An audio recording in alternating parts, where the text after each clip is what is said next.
For those of you who are not super familiar with the Habitat mission, we build homes from the ground up for affordable home ownership for low-income people in our community. So we work in Whatcom for Whatcom County residents. The majority of our clients are working people, single-income households, folks on a fixed income, whether that's, they might be seniors, they might be a disability, anything like that. So these are folks who, they have steady income, all the other great qualities or markers, characteristics to get into home ownership, but they're blocked. They can't compete in the traditional housing market, and they're cost burdened by the rental market. Again, I think you guys all know someone in that situation who is struggling to try to make ends meet. And so I really encourage you all to think about them for a minute and the toll that being uncertain about your housing and having an unattainable goal regarding housing has on people. Again, we all probably know somebody who is in that situation. And you know, part of the reason I care so much about it is that as part of my job, I do the homeownership applications. So when people actually bring in and are calling to try to get into housing for our Habitat, I'm the first person that they end up talking to. So when I see their applications come through, I end up seeing the wages they might earn, the costs that they have in regards to housing, and the stories that are going along with it. And it's amazing across the board. Most of the folks who come through our program, or want to come through our program, I should say, are on a fixed income or a single parent, single income household. And pretty much most of them are paying over 50% of their income on rent. And they're stuck. You know, they have dreams, they have goals. They want to try to really provide a safe place for their kids. They want to start having a grounded place that they can call home, and they just can't. And most of them are 1 or 2 paychecks away from being homeless. We don't work directly, or Habitat doesn't work directly with homeless folks. However, most of the people in our program, they could easily become part of that community. And part of the folks who are needing emergency services, and we don't want that. You know, it could be anything, whether it's a kid getting sick, work holes from weather, company downsizing. All of those set people right on the path to homelessness. And so those are the things that we want to talk about today, or to think about today as possible issues and things that need solutions. And you know, for a lot of folks, when we talk about affordable housing, what is in their minds is a subsidized rental. And I really just want to bring up a couple of points that, A, when you talk about a subsidized rental, most of those waiting lists are full. We have amazing organizations that work in this community. They do such a good job. But they're at max capacity, right? They do need more funding, they need more homes, all this other things. But what are we doing also to try to get people out of that situation? At Habitat, we really believe that home ownership is uplifting. It helps break the cycle of poverty. It gets people into that permanent housing affordability. And we don't have to continue paying into a subsidized rental market if we can get people into an affordable mortgage.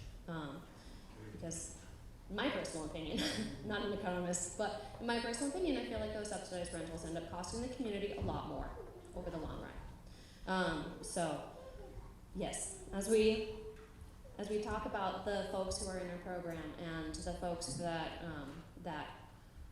when we talk about affordable housing and who's in that community, I just really want us to all think about the people that we know who want a place to own, they want to provide that stability, and they want to just make sure that they can age in place and be self-sufficient. So thank you guys all very much for bearing with my mushy-gushy issues up here. And so right now, I will move into some of the candidate forum parts, if I can get this off. Okay. So the way that we have this set up is we have given each candidate 2 questions that we would like to invite them to the stage, or it doesn't matter, you can walk around the room, I don't care. But we would like them to talk about those 2 main questions that we've given them. And each candidate has about 10 minutes. If they go over that 10 minutes, I'll ring a bell and we will boot them off the stage. But if we do have a little bit of extra time, then hopefully we can have some Q&A at the end. So for all of the audience, the 2 questions that we do have is, the first is access to low-cost capital. This is a big one because housing construction costs have gone up quite a lot in regards, along with everything else, right? So Habitat can provide a home ownership product to the 30% area median income, and we can talk more about that if you guys need to know what the area median income is. But the 30% area median income due to a zero-interest mortgage loan financing that Habitat can provide, and the generosity of neighbors, people like you, who provide in-kind gifts of time, materials, and services. Habitat envisions ending substandard and poverty housing in Whatcom County if it can borrow at the same interest rate it lends.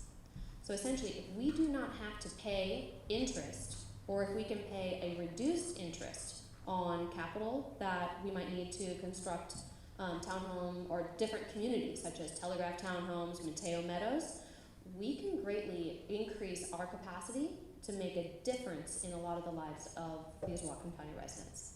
So our question to the candidates is, do you agree? And if so, what will you do during your tenure to provide access to low-cost capital? And if not, what do you propose as an alternative that can help low-income homeownership organizations build at scale? The second question is about expediting the permitting process. If housing is truly considered a crisis, permit applications, in our opinion, for affordable housing should be given top priority or a bing bong. Question to the candidates is, do you agree? And what can the building departments do to foster a deeper relationship with nonprofit affordable housing builders and to expedite, prioritize, and increase our ability to build more housing opportunities in our community? So those are the questions that we have. And if you guys don't mind, I will first start off with the 2 folks going for Bellingham City Council. Hannah Stone, would you mind being first? Awesome. Well, welcome. Thank you for being here.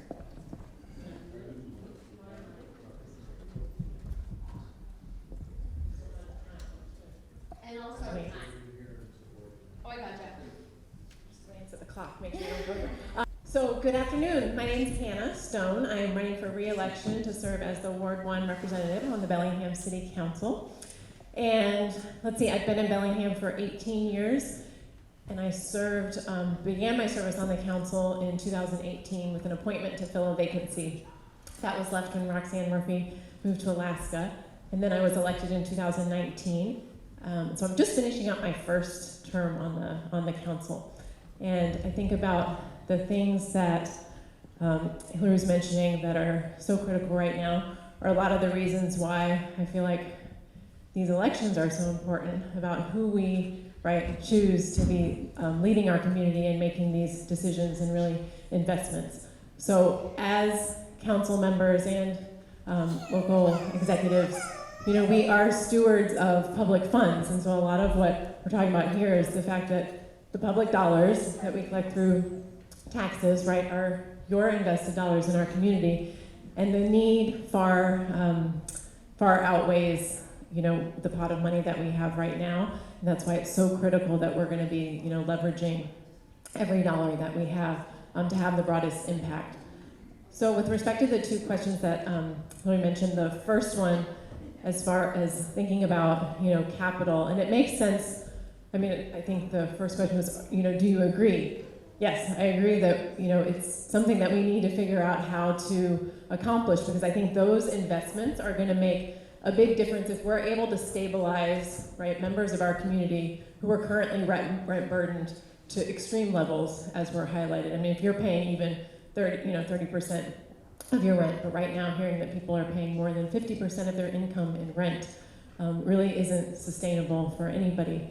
And so if we're able to make those investments now and find capital, right, provide capital at low interest or no interest rates, that might feel like a big lift now, right? Thinking about, okay, well, we're not getting an interest return on that money or investment.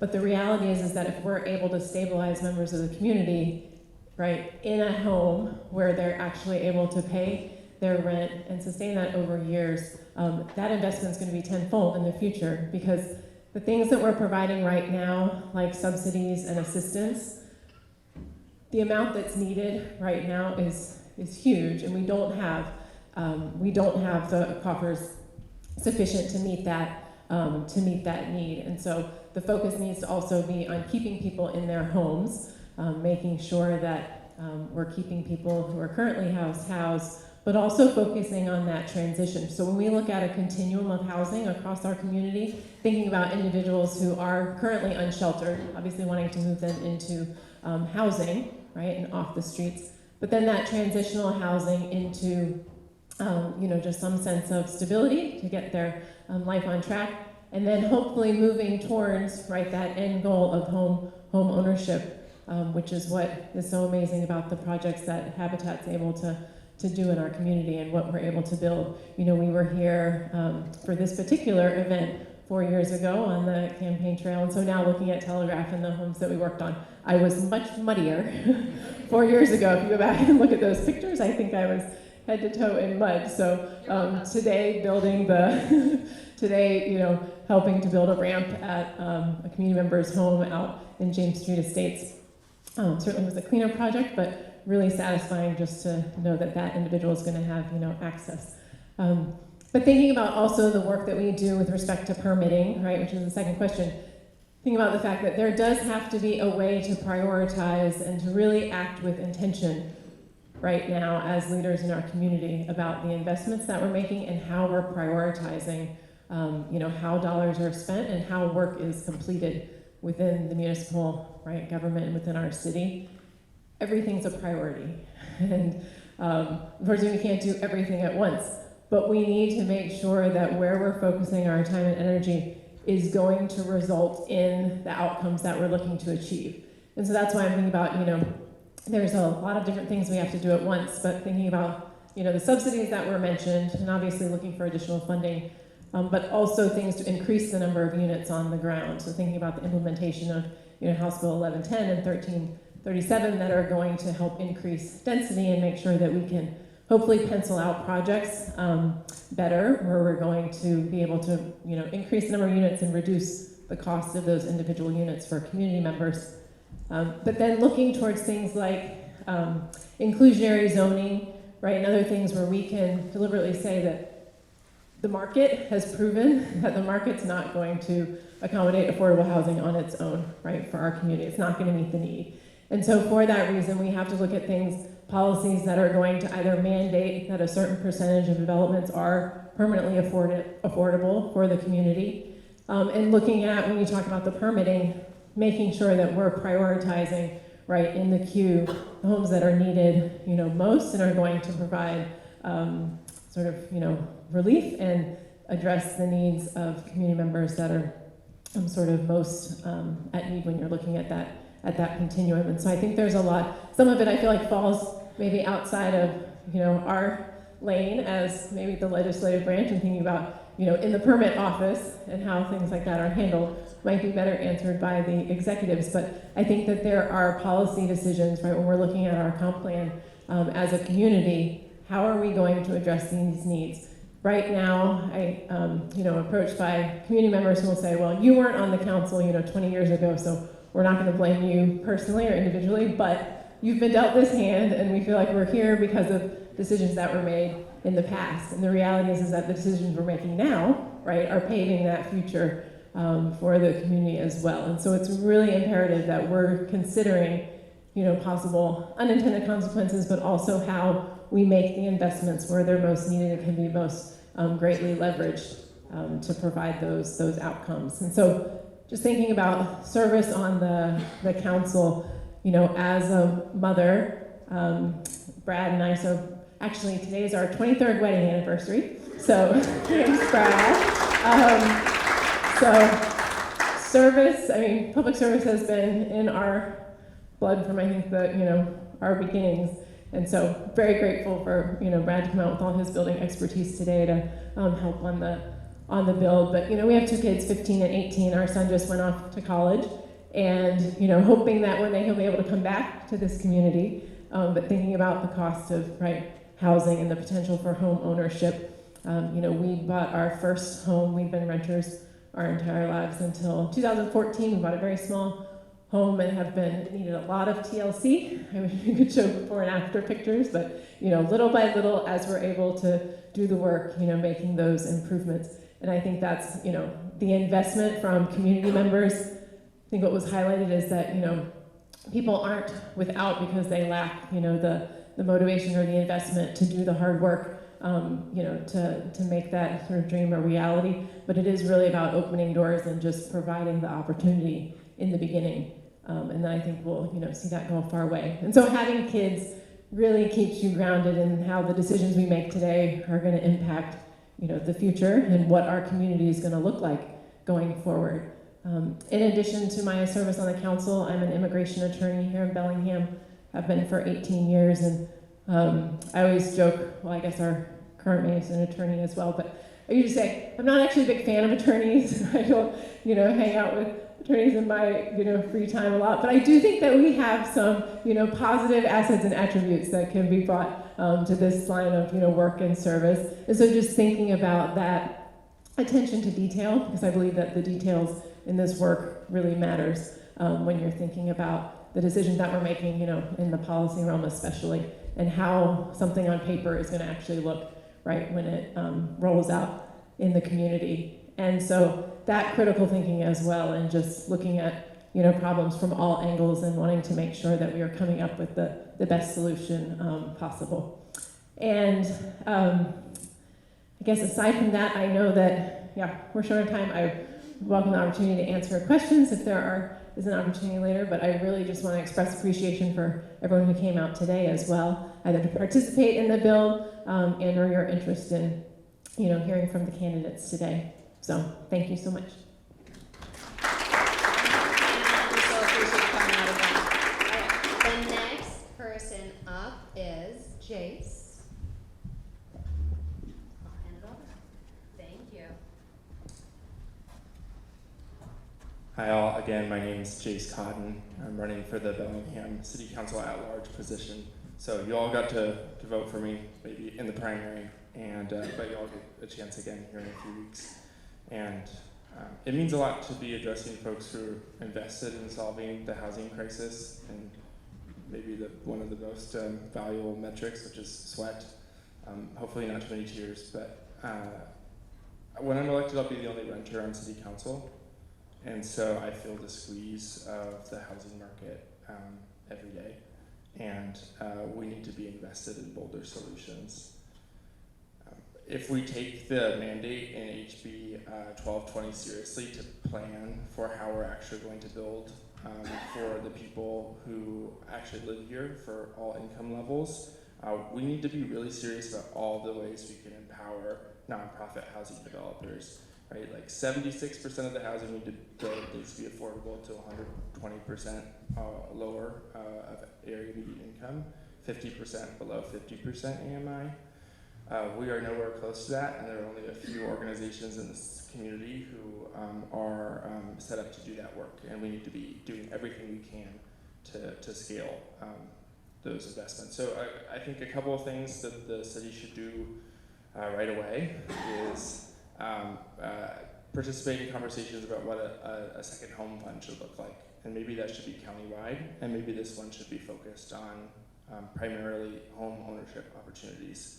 That's a huge gap in our current strategies, and I think it's one that's politically viable in this moment, where folks know how hard it is to buy a home, where teachers cannot even imagine being able to purchase a home. And for me, I can never really even fathom purchasing a home in this community on the wages I make. The second thing is I think we need to get a little bit more creative in how we operate our planning department. And so one of the things we should think about is investing in a position like a housing ombudsman to be able to steward projects, affordable projects through the process at every stage to give that the care and attention that those projects deserve. And expedited review, it just makes sense in terms of meeting those goals that we know we have to meet. One other thing that we should consider is requiring that new construction have some percentage of affordability. I think inclusionary zoning can deliver some benefits. It's not nearly enough that we need, but I think especially with developers that we are giving opportunities to build a lot of market rate housing, we can have a conversation and I think figure out what opportunities there are to bring some more affordability into that development. But as a renter, I think I know that it's going to take really robust non-market solutions to these crises. So looking at a public housing developer, looking at things like land banks to make sure that the city's financial capacity can help get projects ready to go by securing one of the hardest things to secure, which is land. Overall, I think we know that this is a crisis affecting every aspect, every demographic of our community. The largest demographic that's increasing on our streets is of course seniors, right? 141% increase in the number of unhoused seniors on our streets in the last 5 years. And we don't have enough money to give rental assistance to everyone who needs it. And so we need to both be investing in stabilizing people who are at risk of losing their housing now, as well as doing that long-term work to deliver affordability. Thanks for the opportunity to speak today, and looking forward to questions and a lot of conversation later. Thank you so much, Jace. Appreciate you being here. And so we're going to move on to Bellingham City Mayor, and I'm going to turn it over to Ms. Kim Lund. Thank you, Hillary. Good afternoon, everyone. It is a pleasure to be here, and it is a stunning October afternoon. And I'm glad that we're here having this conversation. I think every candidate running for office, both in the city and county, are united in our calls to do more on the housing affordability crisis. And everyone that's in this room is invested in this work. And when you're contributing on a habitat build, that's a tangible act of love for people in this community. So I'm grateful to everyone that invests their time, talent, and treasure in this work. And a little bit about me. I grew up in this community. I'm a chemical engineer by training, so I started my career at the University of Washington. Is there another county in the house? All right. So I joke I'm a recovering engineer because I don't practice that anymore, but that's definitely a grounding and approach that has stayed with me, and how I have a focus on results. I'm a results-oriented leader and like to make data-informed decisions. But I have had a non-linear career path, and I've spent the last 11 years in the nonprofit community here. Most recently, the last 8 years as the executive director of the Bellingham Public Schools Foundation. And that is where I had the pleasure of meeting John. We served on an ED roundtable for years together, so I've come to know him, and I value his wisdom and everything that he brings to this organization. He's a wonderful human being, and we are lucky to have his talents focused on this work. At the Schools Foundation, I was able to see firsthand the impacts to the high cost of housing. We started a direct cash transfer program. We called it the Yes Card program, and it was available to any staff member at the school district who was observing a need for a student, and they could request. It began at $150, and we soon realized that was nowhere near enough the need, and they could just submit a statement of need. It was often just a few sentences, and we would say yes. That's why it was called the Yes Card program. That was all the vetting that we need. And as this program, as word got out, more and more, it was requests from high school counselors. Students would show up in the office and say, we're being evicted today. Can we get help for a hotel? And if we were able to close the gap on the rent or reach out directly to landlords and make those payments, that was among some of the best money that we spent at the foundation, was to keep people stable in the housing that they have. And so that is critical that we're keeping people stable. And the first question talks about access to capital, which is critical. And in part of my research about ways that we can do this is, one is a state banking model. And there has been work, and there's bills that have not made it out of committee, but there's a handful of legislators that are working to advance a public banking model in the state of Washington. There are other states that have this, and I absolutely, when you look at the efficacy of public banking models, it's housing affordability is a key piece of what's supported with that, but also our transfer to a green energy economy could benefit.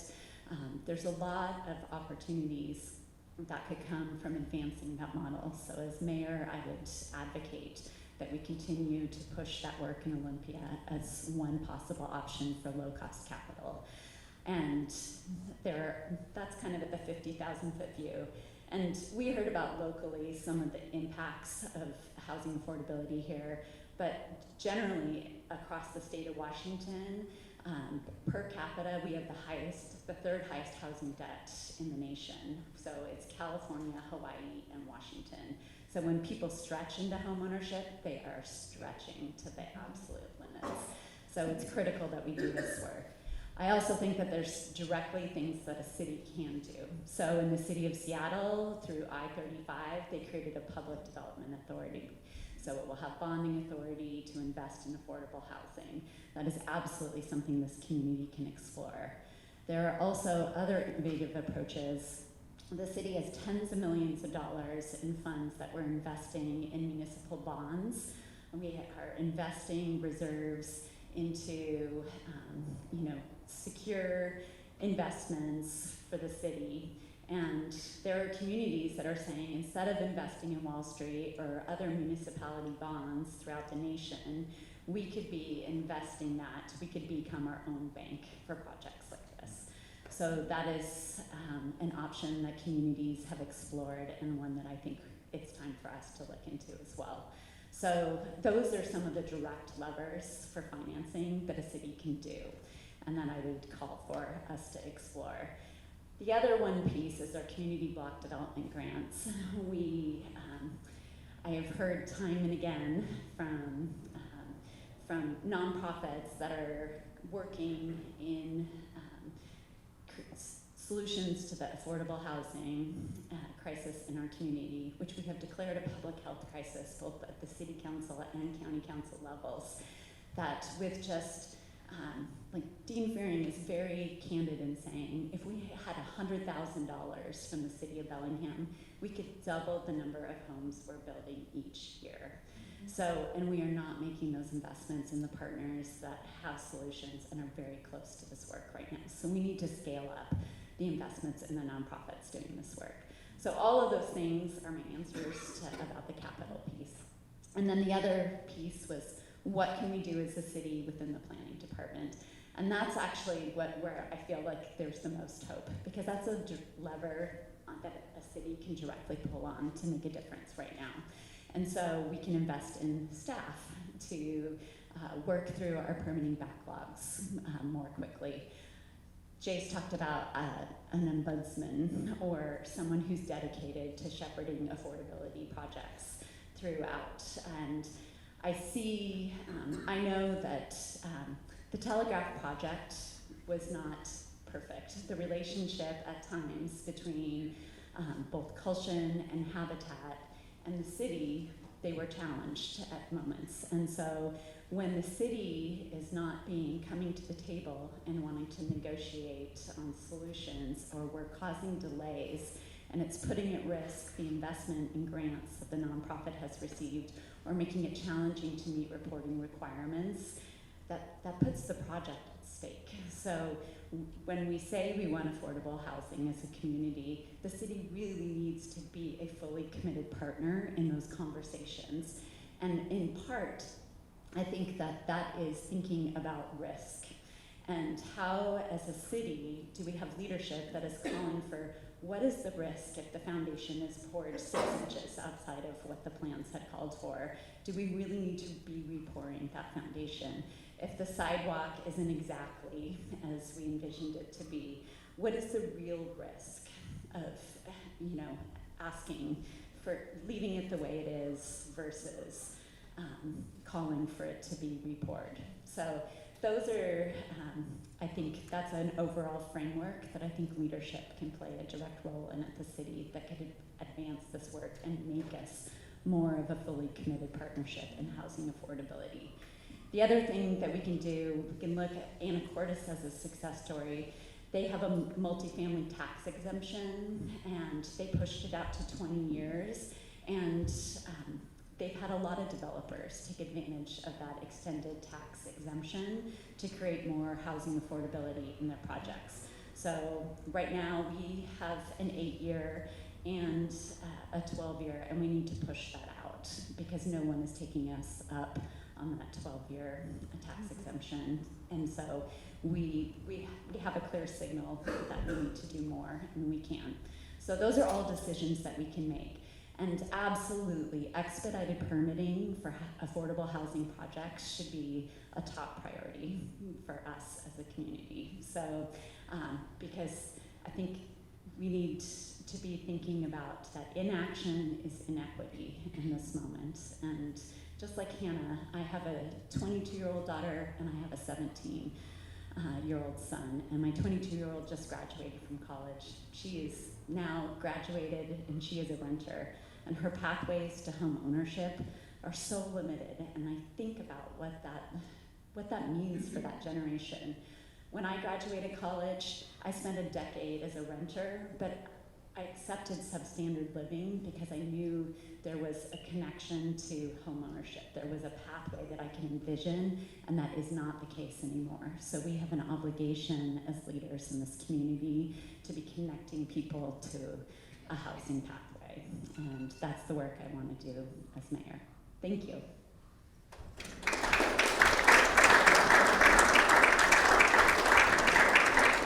No, you just nailed it on time. All right, I'm going to turn it over to Seth. Thank you. I won't nail it on time. I always seem to be challenged with microphones and these sorts of things. I just lose track of things. I have a bigger belt. Okay, feel free to use it. Well, you see, one of the benefits of living in a democracy and having regular elections and lots of people coming forward with all kinds of good ideas that we can consider and implement. So appreciate the good thoughts from everyone that's spoken thus far. Thank you to Habitat for having this today. I too remember 4 years ago, Hannah, and she was muddy. For candidates also, I just have to say, 1 month to go. So Kim and I were talking about that. We all try to smile and act like we love every second of this, but the truth is, it's a marathon, and it's almost over. Hallelujah. Yes, we live in unaffordable times. I observe, just to frame it up, we live in a very popular place. People from all over the country are moving here. We continue to see growth rates. People will continue to move here. The entire legal framework in the United States permits people the right to travel to any state they want. The state growth management laws require us to accommodate a growing population, and we happen to be in the beautiful Pacific Northwest, and we are seeing people with relatively greater wealth moving to our wonderful city, and it's outcompeting people for price, and we're not building fast enough. So as people have observed, The 20-year plan that we anticipate being incorporated into our comp plan update is going to require that we build 800 units annually in the next 20 years, and it'll probably grow, and 500 of them plus need to be affordable. And how we do that is going to be everything. Obviously, it's going to be a comprehensive plan of attack. The question that you're asking is a good one, and first off, I'd observe just a number of things. The city supports the Whatcom Community Foundation's Threshold Fund for low-interest construction projects. We waive permit fees, 80% of them, and the county picks up the other 20%. The Washington State Housing Finance Commission, a 30-year mortgage, low-interest loan programs, we support that. We're an advocate. We submit our lobbyists to go forth and advocate for the Washington State Housing Trust Fund for more money in that. We continue to need a federal partner, of course, which we've not had for decades, in dramatically increasing funding for Section 8 vouchers. There's all sorts of things that we advocate for and need, but I think the fundamental thing that the city can do as it relates to assistance in affordability relates to what we do to create public funding. People talk about the Vienna model. That was talked about a great deal several years ago, where the city, the municipality, is able to provide land. The difference, of course, is that in Vienna, they have a different governmental model and they have far more land to give to projects. But we're fortunate to live in a community where the city of Bellingham alone puts in upwards of $15 million every single year for affordable housing projects. And we'll continue to utilize that funding as best that we can. I was a proud founding member of Gulfstream Community Land Trust. I remember the first meeting in 1999, happy to be endorsed by their founder, Paul Schisler. I worked closely with Paul and others in the mid-aughts when we were seeing the massive increase in costs going up that led to the Great Recession. And in an effort to be responsive to that at the time, a group of us went on a housing tour to Boulder, Colorado, Burlington, Vermont, and looked at other places that had good models for how to deliver affordability. We came back and set up something called the Countywide Housing Affordability Task Force.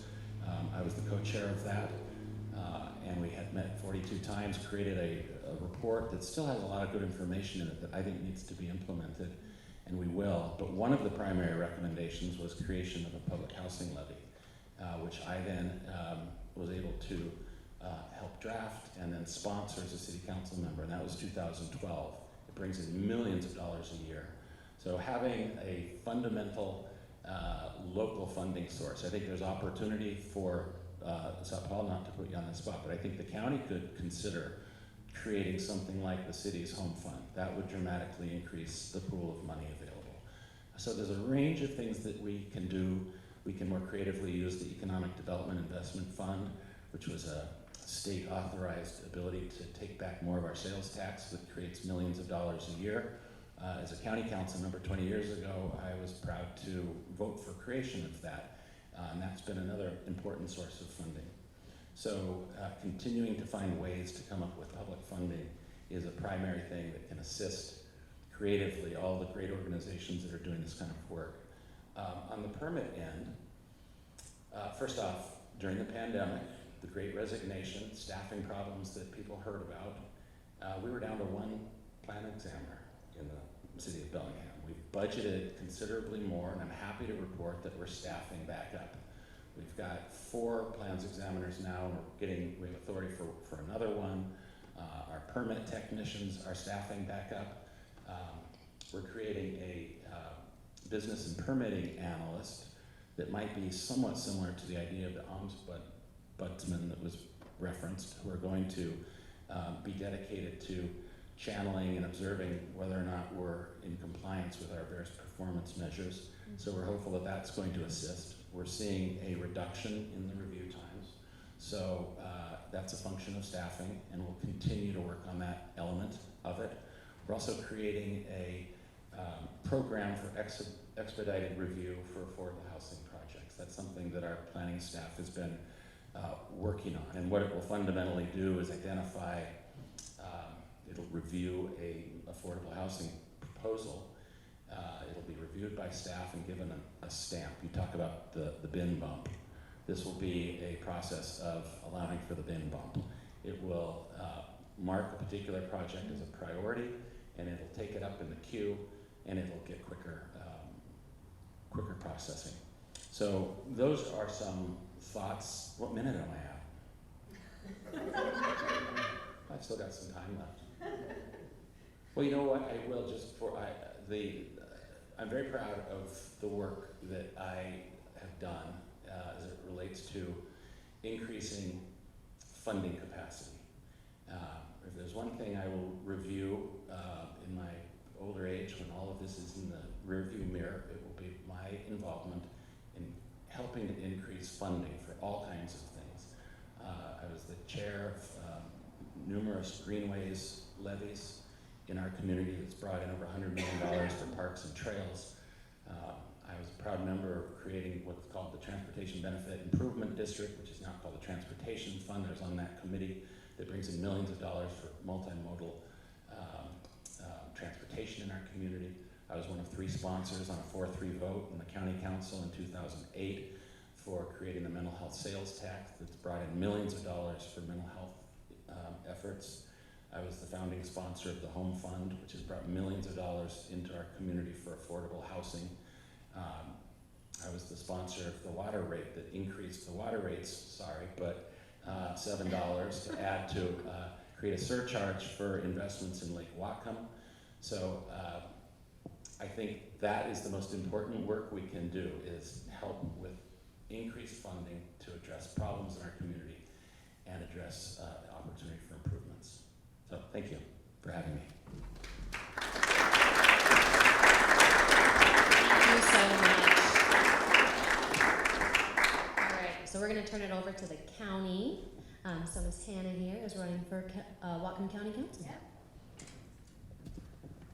I knew I should have brought clothes to change into. So thank you, everyone. It has been a glorious day already.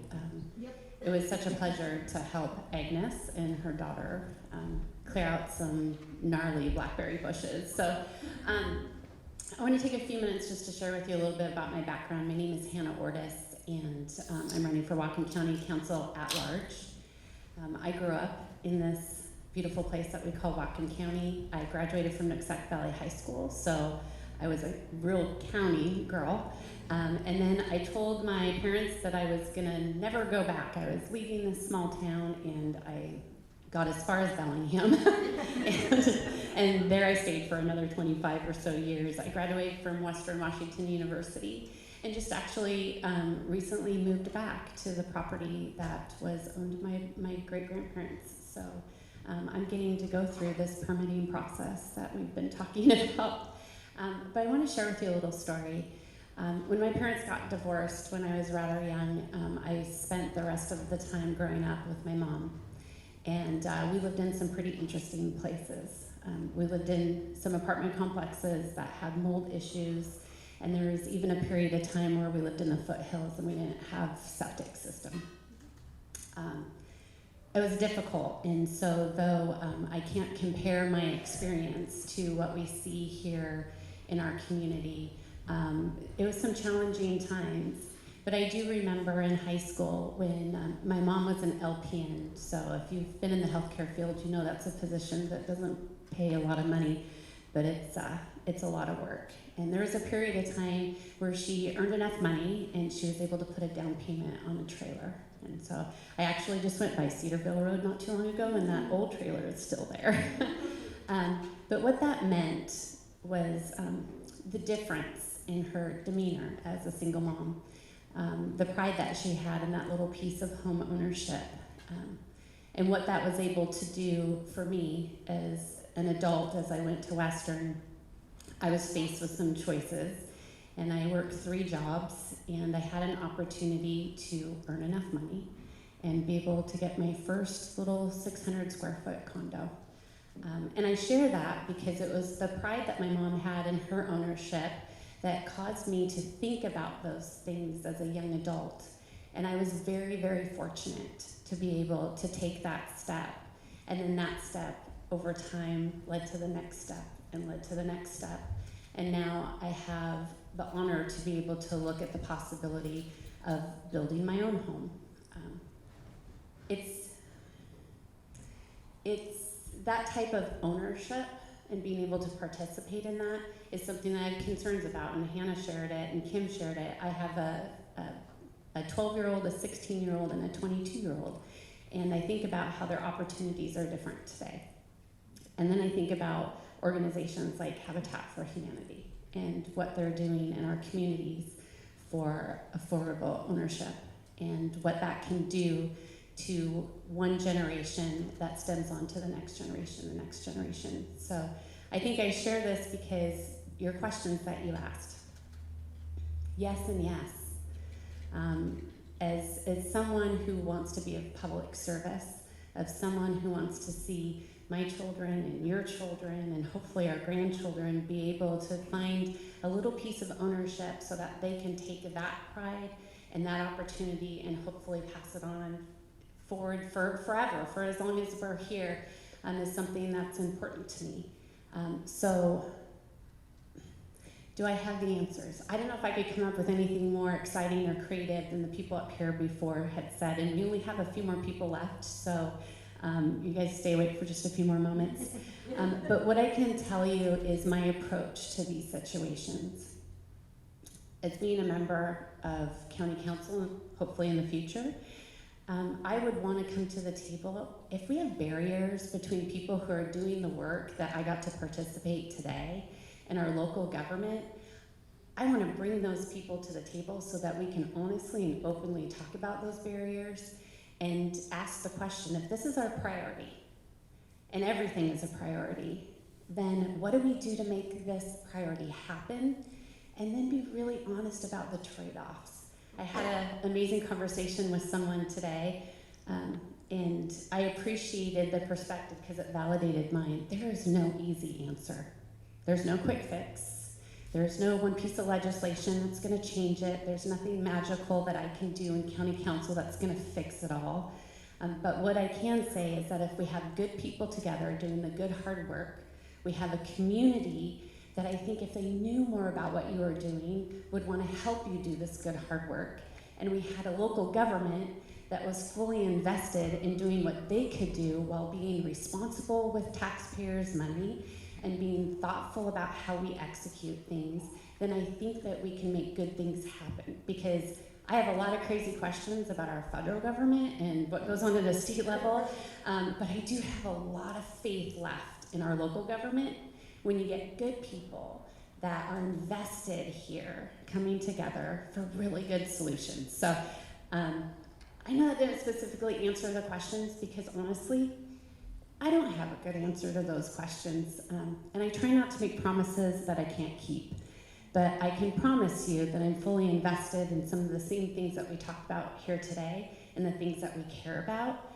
And so that's it. I'm going to give you a few minutes of your time back. So I look forward to questions later. And my name is Ordos, and it was nice meeting you guys.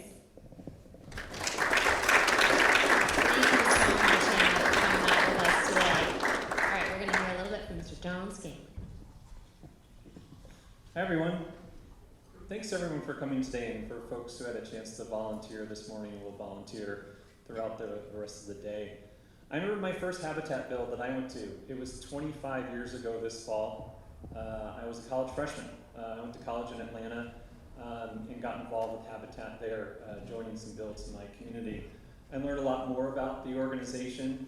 Had a chance to visit Habitat headquarters in South Georgia in Americus. Did some training there.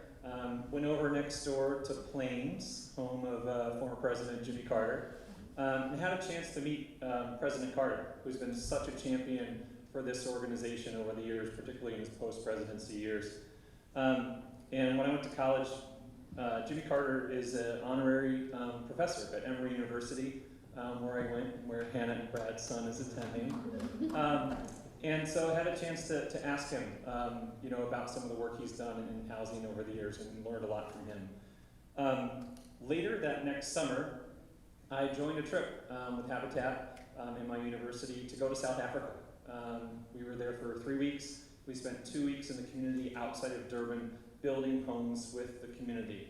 Probably some different construction techniques than you're using today, but we were building with the mud, using the mud, making bricks on site. And actually there were some students from, I think it was from MIT, that had partnered on a new mechanism for them to use to be able to build bricks in that community. And it was a great opportunity for me to see what that was like and see Habitat's work all around the world. 1,100 homes, South Africa. 1,100 homes have been built. Were built during the Jimmy Carter work. Yeah, and I saw when President Carter had his birthday recently, he was asking folks questions about the next Carter build coming up, which, do you know where it is this year?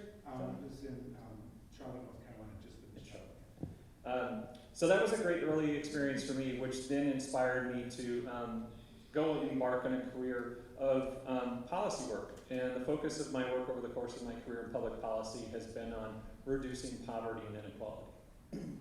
A lot of it stems from that early work I did with Habitat for Humanity as a volunteer, that trip to South Africa, and how I was raised. I was raised by people who were very much involved in community, who valued public service, who valued community service. From my dad, who was in the Navy when I was young, and we moved around a lot. And one of the things I think about when it comes to housing in my own experience growing up was how we lived in public housing. We lived in Navy housing, where you had a federal government subsidizing housing for enlisted members of the Navy. That's how we were able to live in decent homes when I was a kid. And the other part of that was family. When my dad got out of the Navy, it was right after my grandfather died, and we moved in with my grandmother. So we lived with family. I think my parents didn't own a home until they were probably in their late 40s. So there were a lot of different investments, from public dollars to family, that helped my family, helped out my mom, my dad, raise us 3 kids in the community. I took the early lessons from my parents of public service and community service and went to a career of public policy. I worked in state government and federal government early in my career. I worked for a governor, I worked for a United States senator. I worked at our State Department negotiating on economic agreements abroad, particularly in the Asia Pacific region. I went to Liberia with USAID, the main US government humanitarian aid agency, and helped put together a package to rebuild Liberia after their civil war. I then went to work for Oxfam for a decade, a humanitarian relief organization that works domestically and abroad, working on policy around poverty, inequality, and humanitarian relief at home and abroad. Currently, I do work with indigenous communities all around the world on policy that impacts them and supporting indigenous rights. My wife and I moved to Bellingham about 4.5 years ago, and I immediately invested in community. I became active in the community. I joined the board of directors of Resources, the nonprofit that runs the Restore. Sorry, Habitat, I know there's the brand thing between Restore. I know we've been working that out over the years.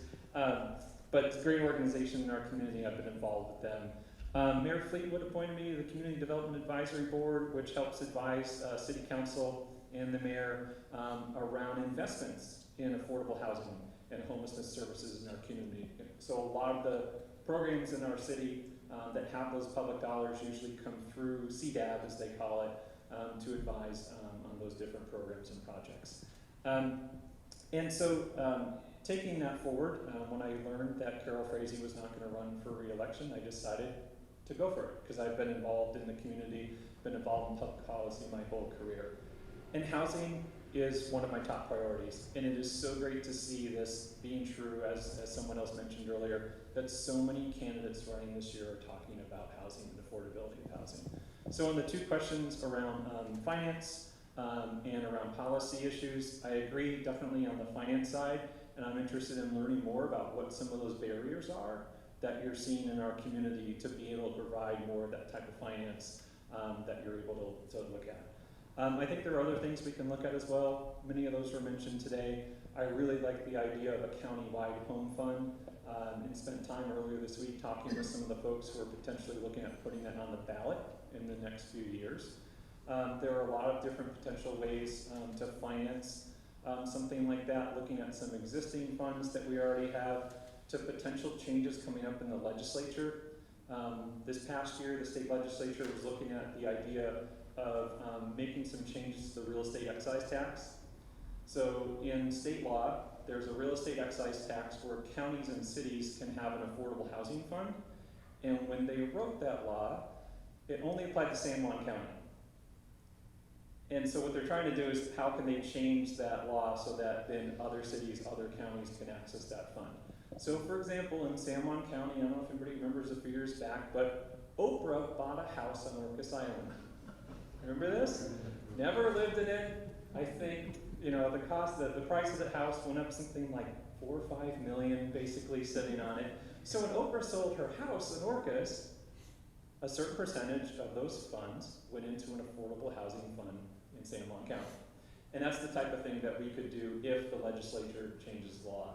So look out for this as the next legislative session starts up early next year. For folks who follow, Washington Low-Income Housing Institute, some of the other housing advocacy groups, look out for this because you're probably going to see action alerts on this. And talk with our state legislators. I know a lot of them have been looking into this idea to see if they could update this aspect of state law. That could create another fund that we could use for housing.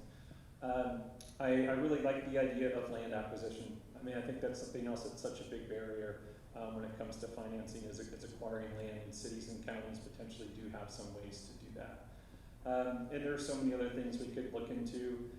One thing, as somewhat of a smaller county, Whatcom County Council doesn't have a lot of staff, and sometimes we can look at what other counties are doing. So for example, King County Council, they've got 4 staff per council member, and one thing they do is a lot of research, and that research is public and it's available. So King County Council has assessed what are the financing mechanisms available to counties when it comes to housing. We don't need to recreate that wheel. They've already looked at what's available in our state and what we can use. So we can look at that and pull from that as we're putting together something like a home fund. So that's some of the stuff I'd like to do. When it comes to policy, I definitely agree when it comes to permitting of changing up some things there. And again, we already have some recommendations in place. The county's Business and Commerce Advisory Committee has looked at some ideas and made some proposals of how we could change up some things when it comes to permitting to make it easier both for market rate housing and for affordable housing. So those are some things I'd like to pursue. There's some other parts that I think we could look at as well, such as things like parking minimums. And we saw Bellingham City Council just made some changes around parking minimums in some of the new developments in Old Town. I think that's something else we could look at as well that can also help to reduce some of the costs. There was mention earlier of the EDI funds, the county's economic development investment funds. Some of the nonprofit developers in our community I know have been looking at how can you gain access to some of that for grants to help out for pre-development, help out for staff. I like those ideas. I know Colshan Community Land Trust has been asking for this. I think that's something that we could look into as well to help out for the nonprofit housing builders in our community. There's so much we can do. We heard a lot of great ideas here today. And if elected, I want to bring those forward and work in partnership with others in our community, reach out to you all, learn more about some of the barriers that you're seeing. So if we do put together a home fund and put it on the ballot, what are some of those things we need to do when it comes to financing? What are those barriers in policy? And we can put that all together in a big package and build a coalition. Now, I've been building coalitions my whole career in public policy, and that's some of the work that I would bring into the community. Thank you. Thank you so much. I really appreciate your ideas.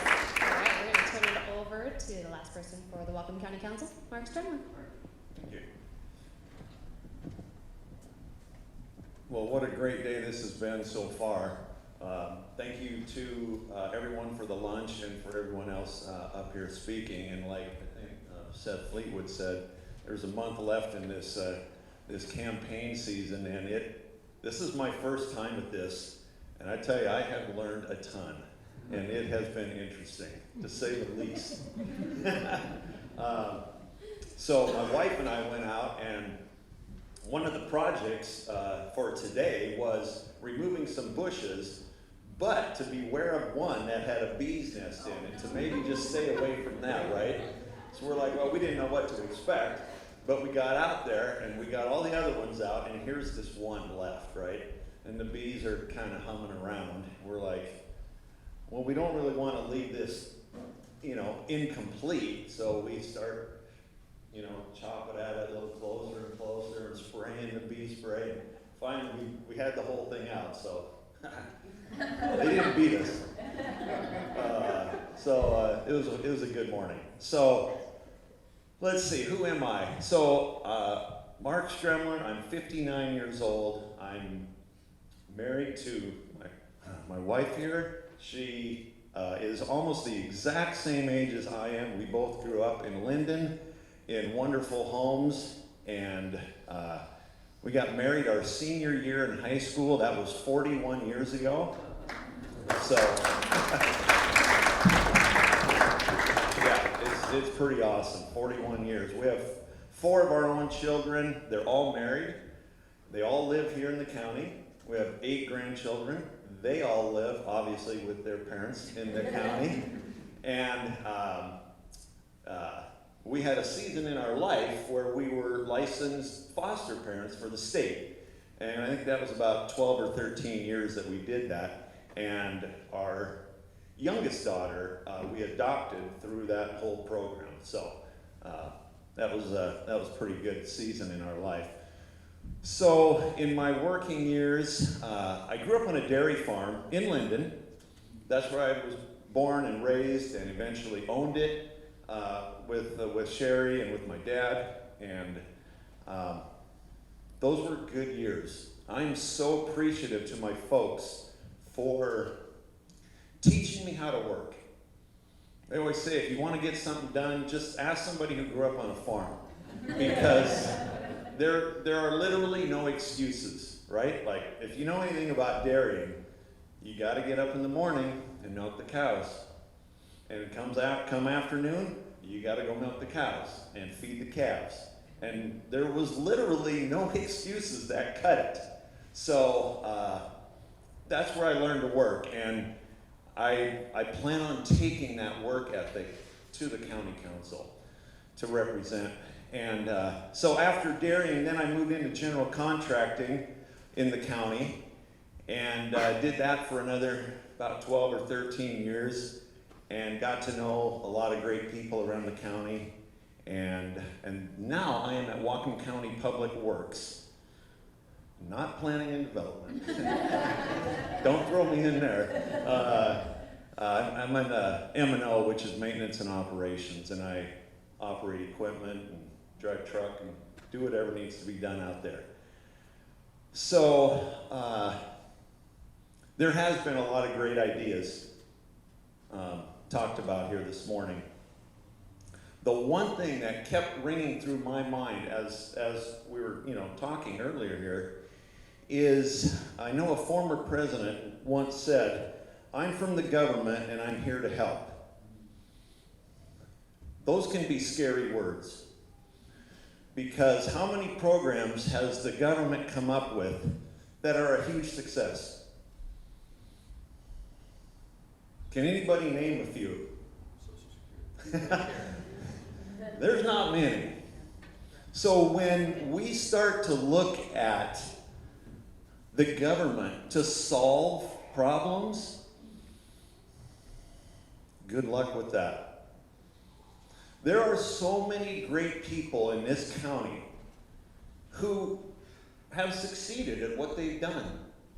And I believe that the more that Habitat can tap into those people who want to help and want to give and are invested in the future of this county, I believe that's the direction that this organization should focus on.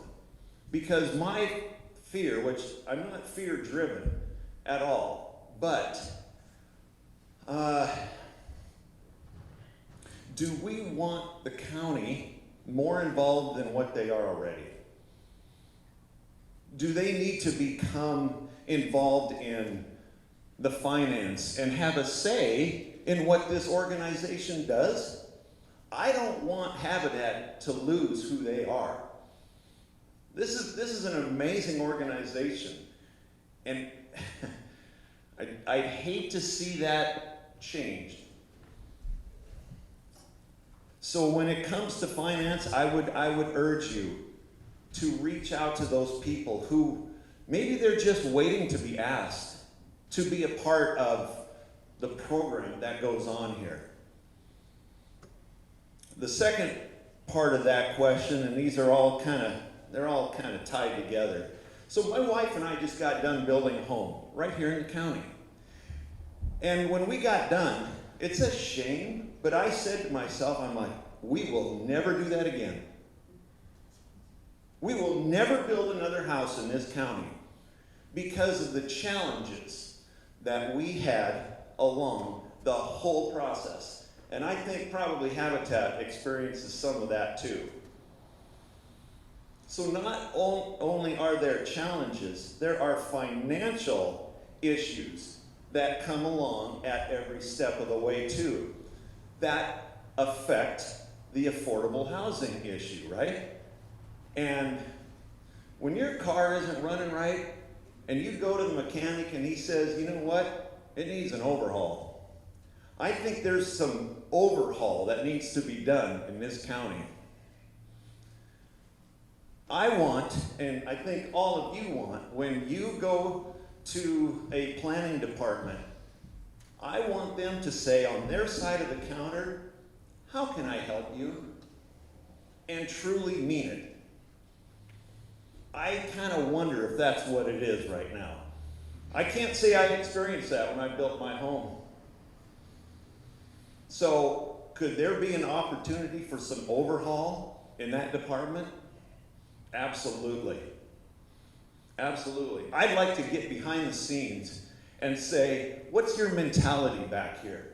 Is it how can we put up roadblocks to make it expensive, to make it challenging, so that we give up and finally say, forget it, it's not worth it? That's not what this county is about. And I want to see some changes out there. Maybe an overhaul. As we were building our house, and that's no different really than building, anywhere or whoever is doing it. When we come up against a challenge, I'm like, okay, so where's this coming from? I wanted to know. And some of it came from the state level, right? Some of these, what do I want to say?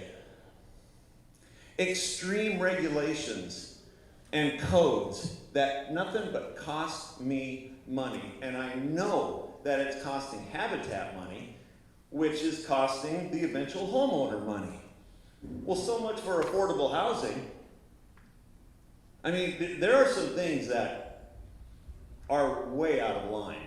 I talked to a buddy of mine, and I won't say what state he is in right now, but he's there developing a property. And I talked to him last night on the phone about this. He says, it is a night and day difference from this county or maybe this state. Night and day difference. And he gave me some examples. I'm like, oh my goodness. That's what they can do in their state? So I would urge all of us, when it comes time to voting at the state level, at the local level, is look at the people who want changes that have everyday people in mind. People who work in this county, people who live in this county, people who have kids in this county, and they want a future that we can all live with here in this amazing county. So, oh man, I think of some of the costs that I know Habitat experiences when they're building. You get a surcharge for fuel, right? You get something delivered, and you look on the bill, it says, you know, X amount of surcharge, right? Well, it didn't used to be that way, but there's another added expense, and you just go down the line. So, I wish I could, well, no, I don't say I wish, because that's not my history. My history is not in politics or public speaking, right? I've gotten up every day of my life and I go to work and I do what needs to be done. But in those 59 years, from dairying to general contracting and now at Public Works, right? I work side by side with people who, I know, am I done? No. Okay. Who want to own homes, right? They're trying to make a go of it in this county. Our own kids, you know, if they could even afford a home, the property taxes are so out of this world right now. It's like you're renting it back from the county. So we need to make some changes around here. And I want to go to work on those with all the rest of the council members at Whatcom County and get some things done. So hopefully that makes sense to y'all. So, all right, thank you. Thank you so much. Thanks, guys. And last person closing us out today is Mr. Satpal Sidhu. I'm pretty sure he needs no introduction. Well, good afternoon, everybody. Thanks for coming. Thanks for Habitat Community. Mike brought several important subjects, but I don't think I want to engage in debate with you here, but I will definitely like to have a debate with you. It's my challenge to you anytime you want to have half an hour, welcome. We have only one government. 250 years ago, we have a constitution. What we are facing, we made it. We have been electing people for 250 years. That's what democracy is. That's why a lot of people call it very successful people. They have been able to build stuff in our county. Why do they want to be politicians? Because they can't cut it in this business. This is business of not, like, I'll give you an example of football, and I'll stop. I want to talk about housing. Football, 2 teams, there's a coach. Can we run these football games without a referee? That's what government is. Government is why we have rules and regulations. We are sick and tired of rules of regulation. Who made that? The people we elected. They made those rules. You know why?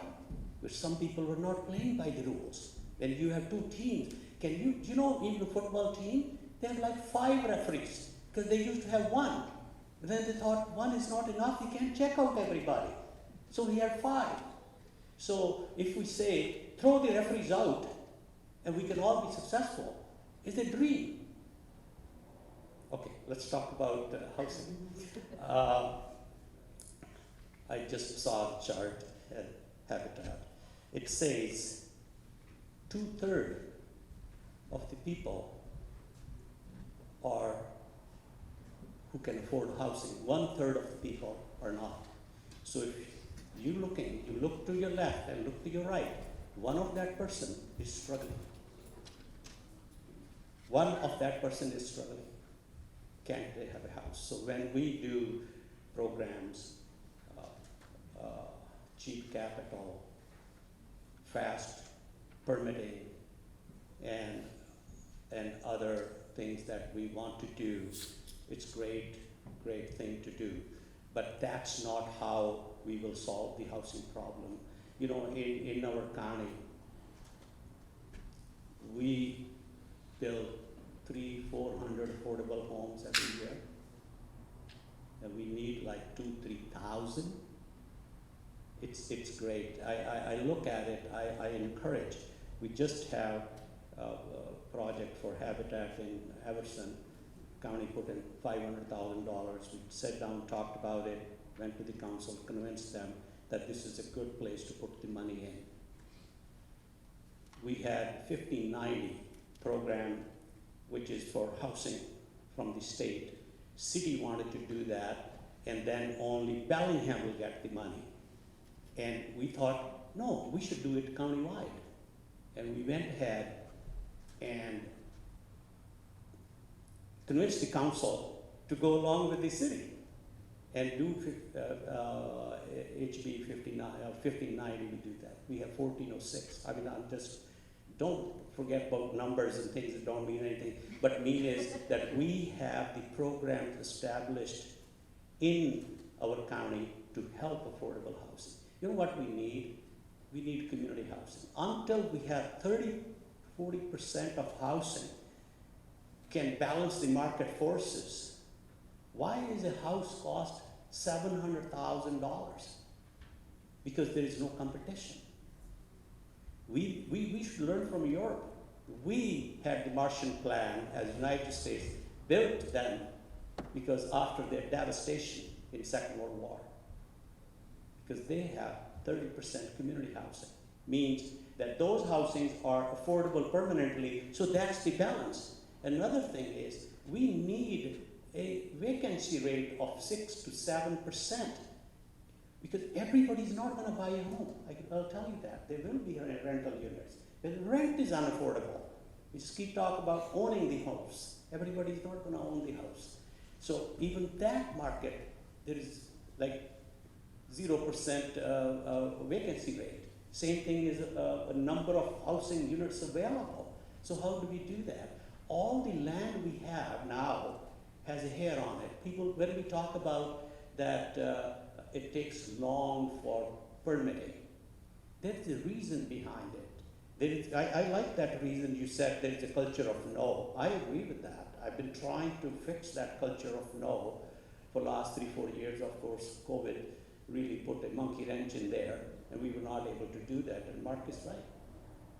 That in Bellingham, in Whatcom County, 25-30 years ago, we thought if we make it difficult to build, people will not come here. We don't want anybody to come to Whatcom County.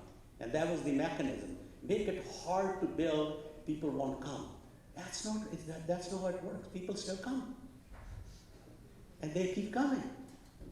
In the last 20 years, we have 70,000 more people. And in another 25 years, we will have another 70,000 people come to Whatcom County.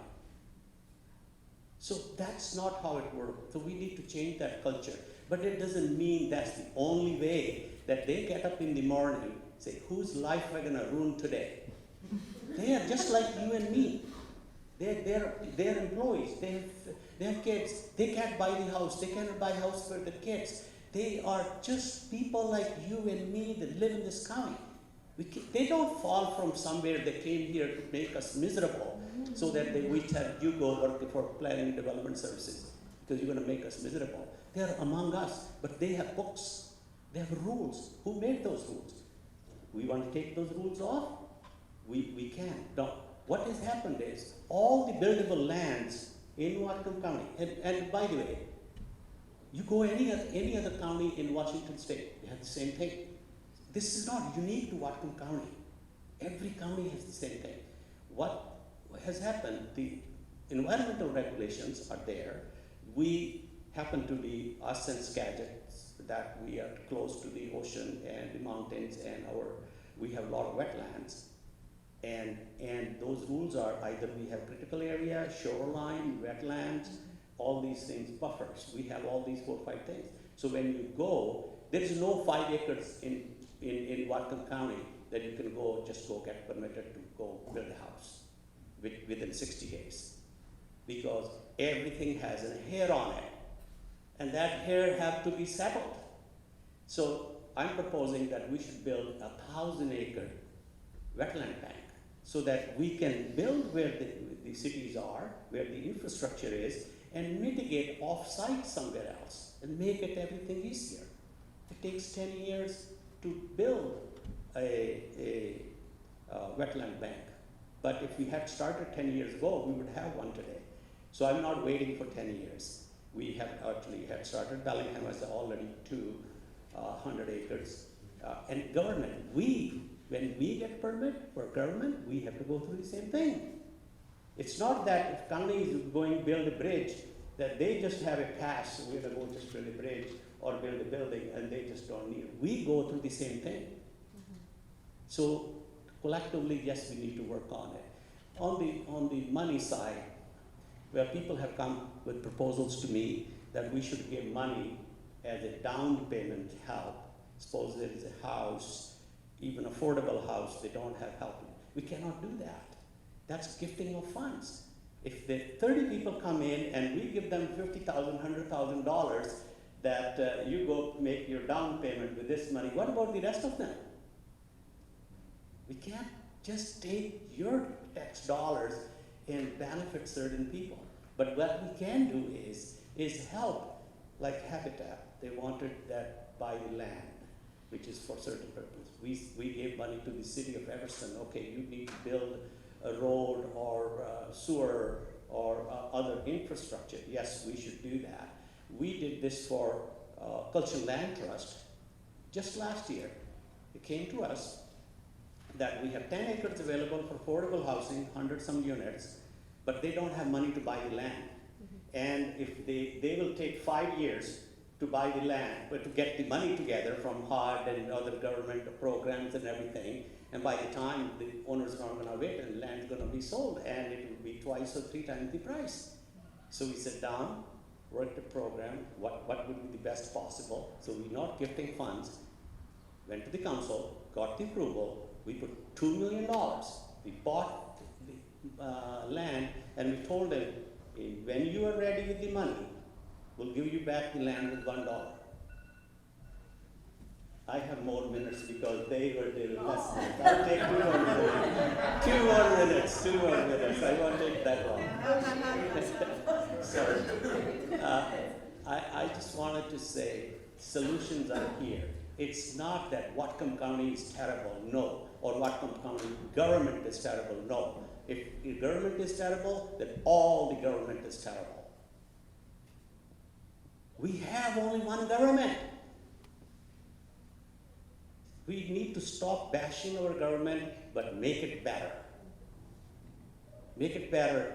All the people who think they're successful, they should pick up they raise their hand and say, I want to spend 5 years, 10 years in the government. They don't want to do it. They don't want to come close to it. They can sit there and take pot shots. Government is bad, government is this, government is that. This is not how you make the communities.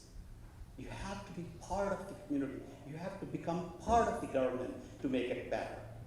And I commend everybody. I know, I came out of retirement, my kids told me, Dad, you must be crazy. After such a good, illustrious career, now you want to be a politician? You want to drag your name in the mud? That's what we think of politicians. People come and say, I'm not a politician, but I vote for me. What is this? We should not hate our politicians. We should respect them, and there should be more competition for that. Sorry, I'll stop that here. Thank you very much for extra time.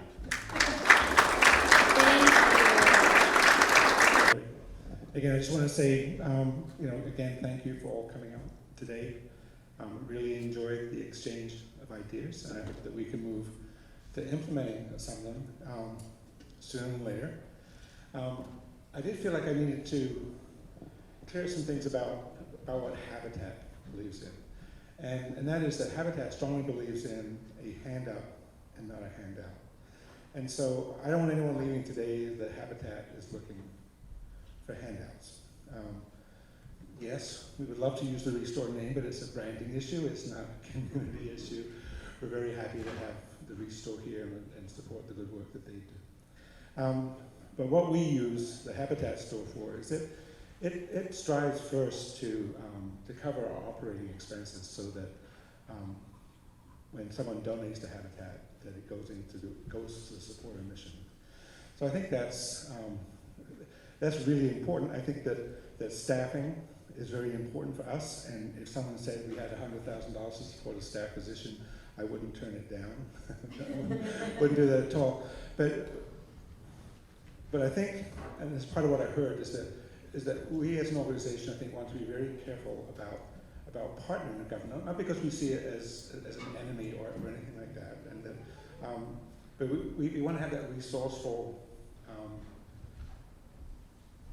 relationship where there's a challenge. It's like, you know, we can produce widgets, and so the challenge is how many widgets can you help us produce, right? And if we are say, well, we can produce twice that many widgets if you will open up this avenue for us. That's the kind of dialogue that I think that we really want to have with everyone.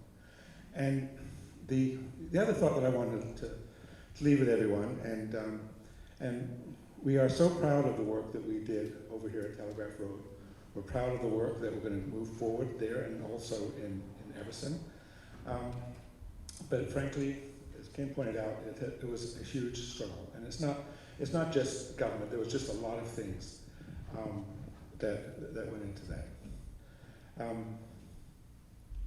I'm sorry, I think I'm just lost the train of thought where I was going to go with that. I'm sorry.